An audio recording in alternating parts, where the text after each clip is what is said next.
जोपर्यंत आम्हाला न्याय मिळत नाही तोपर्यंत आमची लढाई सुरूच राहणार, अशा भावना जैन बांधवांनी बोलून दाखवल्यात। भगवान महावीराच्या मंदिराचा पुरावा धर्मादाय आयुक्तांकडून मागितला जातो, हे आश्चर्यकारक आहे, असंही जैन बांधवांनी म्हटलंय।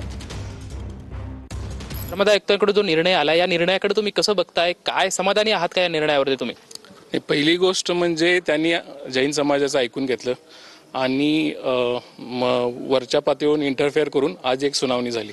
तर या सुनावणीमध्ये 28 तारखेपर्यंत जी परिस्थिती आहे ती तशीच ठेवण्यात आली। सगळ्यात महत्त्वाचा मुद्दा म्हणजे आतापर्यंत जे काही व्यवहार झालेत, जे काही कागदोपत्र वापरली गेली, त्यामध्ये कुठेच जैन मंदिराचा उल्लेख नव्हता। त्यामुळे आता धर्मादाय आयुक्तांनी आज एक चांगला निर्णय घेतलाय की ते तुम्ही व्हेरीफाय करा।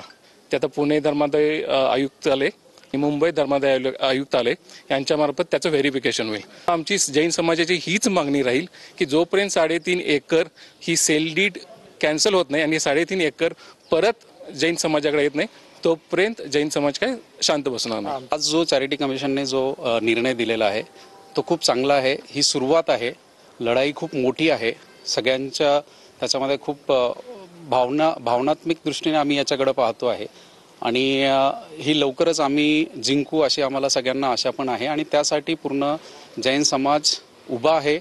सर्व जैन धर्मियांचं आमचं एकच हे आहे की पूर्ण 3.5 एकरचा परिसर, मंदिर असो किंवा HND जैन बोर्डिंगचा परिसर असो, हा पूर्णची पूर्ण सेल डीड कॅन्सल करून हा पूर्ण जैन धर्मियांना, सकल जैन समाजाला मिळाला पाहिजे, हेच आमचं सगळ्यांची मागणी आहे। कॅमेरामॅन विकी चव्हाण सोबत लक्ष्मण जाधव, TVNN मराठी।